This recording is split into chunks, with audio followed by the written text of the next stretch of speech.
So to do that, let's just select everything, hit 1 to get the low poly mesh, and let's first select the bottom speaker, and I'm going to go to the side view, hit 4, and I'll choose, let's see vertices there, and I'm actually gonna create let's see, animation, deformer, and cluster. And with a cluster you can move the, just those vertices, and the rest will stay in place. So if we hit 3, if we select that, hit 3, and it's kind of hard to create the cluster, so I'm gonna go into the outliner and I'll find a cluster here, and you'll see that we can move this and we'll get the base effect. And to move this with it, I'm just gonna middle mouse. I should name these things better too, but since there are so few elements in this scene, I'm not gonna bother with that. So I'll just middle mouse drag this under the cluster handle, and now I can select the cluster handle, and that will follow. So now we'll do exactly the same thing for the top one. Let's see, vertices, create deformers, cluster, and now it is this that goes under that, and then we've got, yeah, alright, perfect. So now we got the 2 cluster handles, and we can even you can paint the weights of the cluster as well if you want to get like a more of a outwards bend. You can paint so that these vertices are affected less by the cluster, but I'll leave that for now. So now we got this. Let's see if we can make some animation on the actual elements on the speaker. All right, so to animate these elements, I'm actually going to go in and keyframe these out so that we get the motion that we want. So I'll just select the cluster itself, and I'll find out where it hits the base. So set a keyframe there, move it out, and then a couple of keyframes back and move it back in. So, and then I'm just gonna copy these and paste them to wherever. Let's see, paste the keyframes, delete these, and copy these and paste. Alright, so I'll probably have to adjust it a little bit, but I'm just gonna go in and do this for the rest of the clip that we got, and then I'll come back to you after that. Alright, so I went ahead and I created some keyframes for this cluster here, and I also hid the floor because it was taking up a bit too much resources just to get like better playback speed. But to be sure, this is not a very fast laptop, so I'll make a play blast of it just to see if this works. And you may have to like do play blasts every now and then to see if it actually goes with the music, but hopefully this should work fairly well. So let's see. Okay, for some reason when the play blast starts again, it tends to start at the beginning of the soundtrack. So but this starts actually a bit out of like a bit later. So what you do is just drag it back, click and drag it back, and then it should start at the right place. So we'll see that it works fairly well.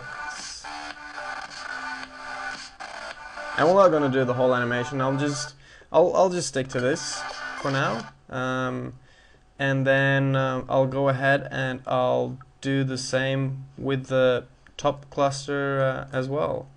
So I'll be back in 1 second magically. Woo. Alright, so I went ahead and created some pretty random keyframes for the top one. I don't feel like it has to be exactly at the base right now, and you can go in and change that if you want to. And another thing is my playback speed is not very good, but the screencast will probably not play it back in real time anyways, so every now and then I'll get like a nice replay, but we'll go for that one. And by the way, Alt B, you can change the background. So okay, let's try with black because it takes up a bit less resources at times. And alright, whatever. We'll do the nice little gradient background for now. So now that we have that, let's add a camera, and let's see, create cameras and a camera. And whoa, that's huge. I'm just gonna scale it down a bit. So if you have the camera selected, look through selected, and we'll get our view here, and we can unhide the floor. So what I'm gonna do now is go in. I'll probably just save just for good measure. And whoa, what's this? Let's get rid of that. We have the camera, so I'll go into the render settings, and in the common, let's see, let's go, we can change, that's okay. Well, I'll just go with a HD 1280 by 720. And let's go into the camera settings and resolution gate. So now we'll get the feedback on what we actually see through the camera. So let's go back to the beginning, and then we can start to do some animation, some camera animation.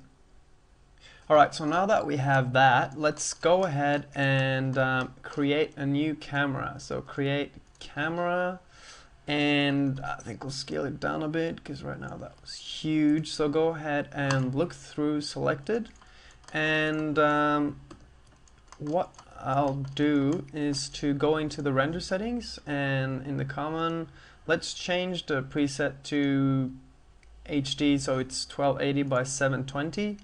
View, camera settings, resolution gate. Okay, so now we've got our render settings. Let's just do one more thing here to make it a bit more dramatic.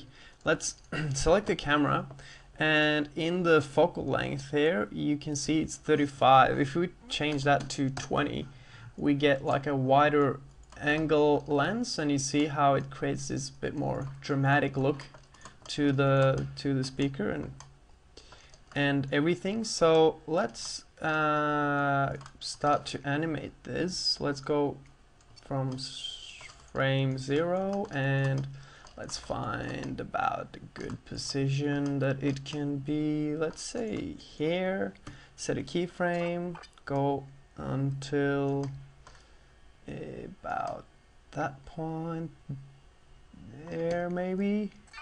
How does that look? Okay, I think it should be a bit further down, just to get like this really close to the ground feeling. Alright, so now that we got that, let's just go out here in very quickly, and then another keyframe here, and then move it sideways, just to make like a little bit of an interesting camera move. So how does that look? Alright, so now that we got that, let's save it and let's go on to the next. Alright, so now that we got the camera going, the camera animation, let's go to perspective, and let's make it like a simple light setup here. Just gonna make it really simple. So just create a spotlight, and go into, I like to go in through, look through selected too, just to get an idea of how where the light is hitting. So just have one light going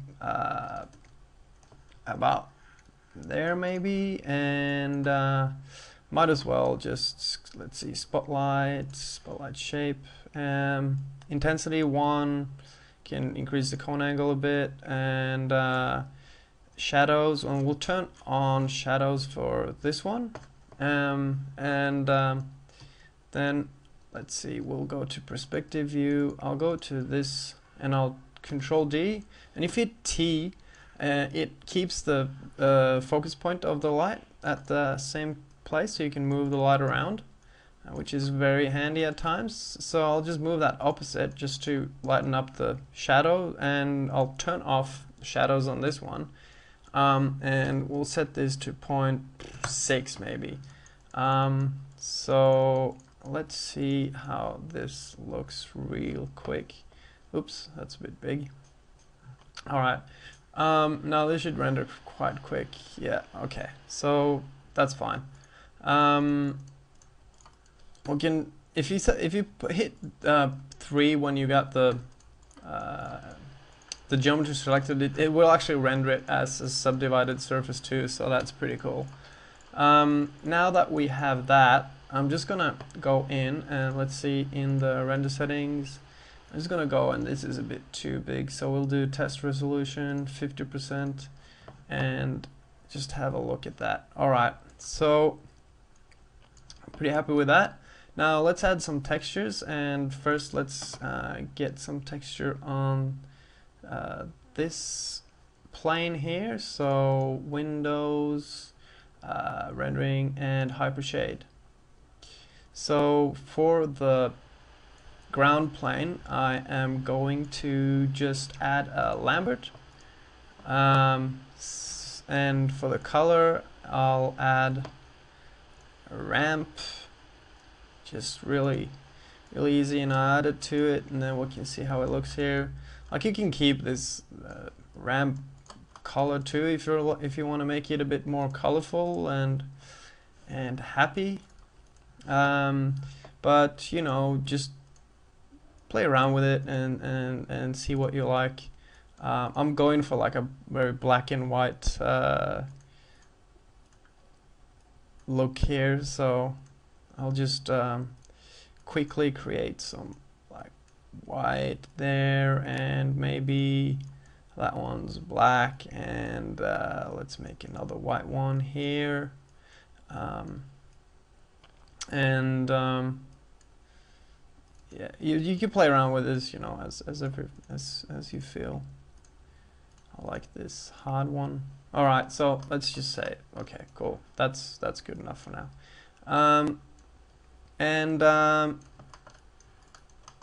Let's do one more thing, which I actually kind of like. I'm gonna add a. All right, that's fine. That's fine. I am going to add a. Let's see, what do you call it? A contour shader for this one. So I'll go ahead and do that next. All right. So to create a contour shader, you go into the mental ray nodes, and you find the contour shader here, and let's do a simple. You can see it's called contour shader simple, and we'll get it into our menu work area here. So to use this, select the contour shader and the actual texture, the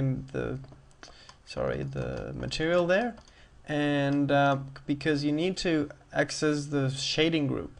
So go into the shading group of the material and scroll down until you get into the under the mental ray custom shaders, and you see that it has a contour shader spot there.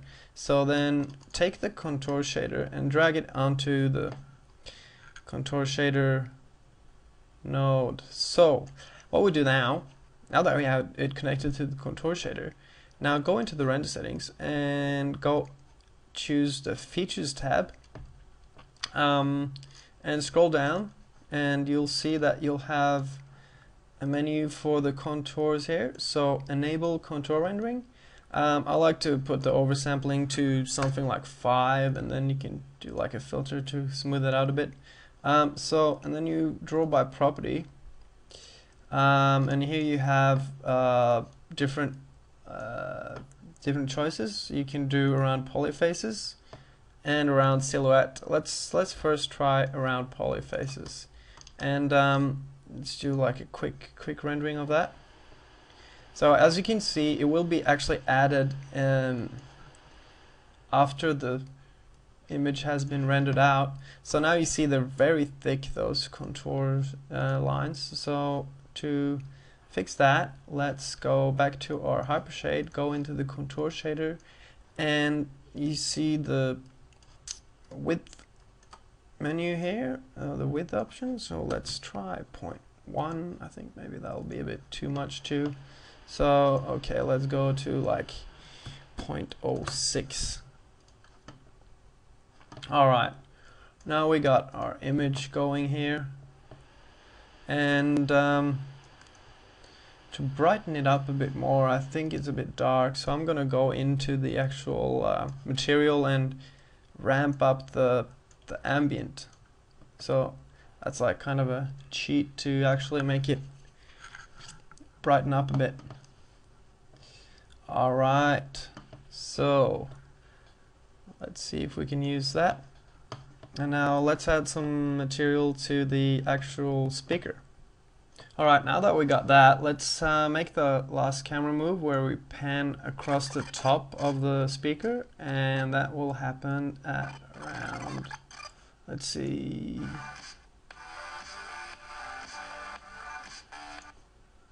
we get to this point, I think.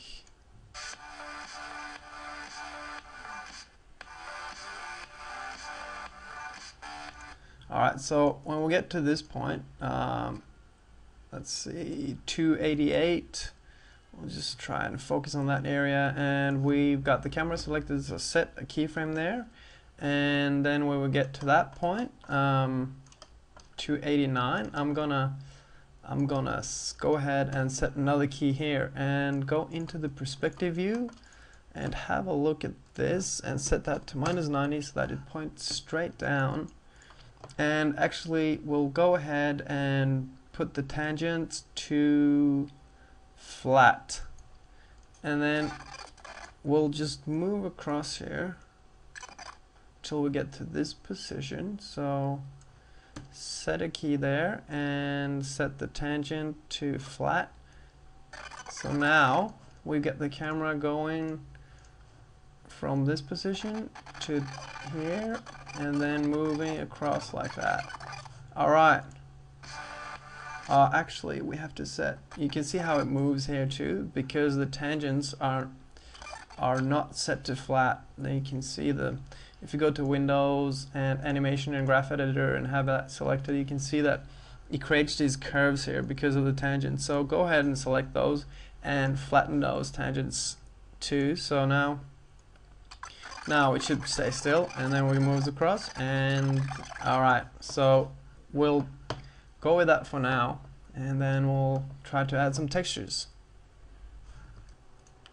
Alright, so we got this, let's go and add some material to the speaker real quick, and that's gonna be really easy. I'm not gonna go much into that, but just like a blend shader, choose the speaker, right click, assign material, and I'll make it fairly dark, and I'll go in and just tighten the specular map, make it a bit brighter, and I don't know, reflectivity a little bit maybe would be cool. And then I'm gonna just duplicate that actually and use that as material for the part there, and just make it almost white. And then for these ones I'll just assign this black material here. And now let's see what we've got. Actually, we can go through to the camera and see how it looks. So Alright, well, you see the speaker here is it's not very, it's pretty dark, so we'll fix that with the same way we fixed the floor material. We go into the white and we'll just bump up the ambient. It's kind of like a cheat, but who cares? Alright, so we got a reflective, awesome speaker going on the floor with these crazy shapes bumping up. So let's try and let's see how that looks from this position. And well, that's very bright, but that I think that works. So, and you can see that the quality of the rendering isn't very good. So if we bump that up to 2, do another render, so even though the floor is very white, you will get the contours from the contour shader. So now you can see it takes a bit longer to render it, but you'll get these nice highlights and a bit. Alright, so, and remember that this is going to be out of focus when we do the compositing, so it should be fine. Alright, so let's get on with the rendering.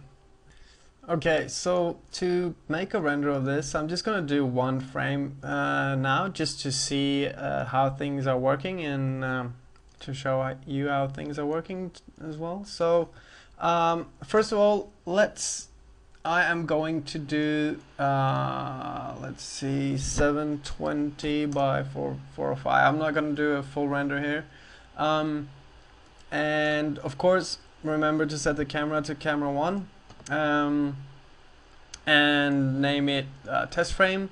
And for the file format, I'm gonna go with an OpenEXR. OpenEXR is pretty cool. It's a file format that can store different render layers in one file, so you don't have like 10 different files for different render layers. So now let's go into perspective and let's select everything and go into render, and with this button you create a new render layer which includes everything in your scene. So let's call that depth pass, just to make sure that we get the right one, and look through there. Alright, so you can create the depth pass in 2 different ways. You can right click here and you can add new render pass and camera depth, but since you can't see that here, I'm going to do it another way. And you can go into the render settings and passes, and here you see this was not here, and here you see you have some options. So with that with the render pass selected, the depth pass, I'm gonna click this, and then you see a list of passes. So let's do camera depth, not depth, that would have sucked a bit. Camera depth, and then move that down to associated passes. So now this depth pass is associated with this render layer. So now what we do is make sure that everything is right here. Yes. So then I'm just gonna do a quick test render, and then we'll open After Effects and see how we can work with this. Alright, so we rendered an EXR image in Maya. Now if you have After Effects CS3, you'll have to install a plugin to be able to use this EXR image the right way. And to do that, go into, you can do a search for OpenEXR, or you can go into fNorware and click Pro EXR and download for Windows. And then when you do that, you can save it, have a look at the documentation, and make sure to install it the right way. But once you got it installed, it has very good documented and everything like that. So Have a read through it and then get it installed. And but with the CS4, I think it's actually included. So what you do is import the file. Let's see here. Yep, the image, the depth pass. That's it. So we'll open that and drag that into a new comp. And as you can see, it is actually a brighter than our original render. So once you got the plugin installed in the 3D channel, you can add a effect called extractor. Now you see it automatically fixes this issue, and we got our render. And to see what's actually really cool with this file format, you remember that we added a depth pass to it. If you go in and double click the channel info, you have a red, green, and blue channel, but you also have the Z depth channel. So if you go ahead and select the Z depth for all of them, then magically you will get this Z depth pass, and you can adjust it with the black point and the white point scales here. If you hold in Control when you slide, you actually slide with do like smaller adjustments, because now it's really sensitive to adjustments here, as you can see. So all right, let's just try. Let's just try something like this maybe. You know, the wider it is, the less blurred it's going to be, and the black is blurred. So with this one selected, to use this information, you have to pre-compose that layer, otherwise it won't get the information. So Control Shift C, let's call that depth. Let's see, depth, and move all attributes into new composition. So now we got our render and our depth pass. So I'll go ahead and hide that, and then to utilize it, there are a couple of ways to do it. I think the best way would be to get a plugin from Frischluft, which is supposed to be really good, and it is, but you have to pay for it. So, but the quality and the speed of the render is really quick. So, you know, the out of focus effect and the depth of field effect is really good with this render. But for now, let's use what we have already. One possibility is to go into blur and sharpen and use the lens blur. And you can see here it blurs everything. That is because we have to choose the right layer for the map, and I'll just gonna do a full just to see it here and see how it's focused at the back. Well, that's because we have to do invert depth map, and now you can see how it's sharp in the foreground and blurry in the background, which is what we want. And you can play around with these settings as well, but this lens blur is pretty slow to calculate. So when you're gonna do like a whole movie, then I'd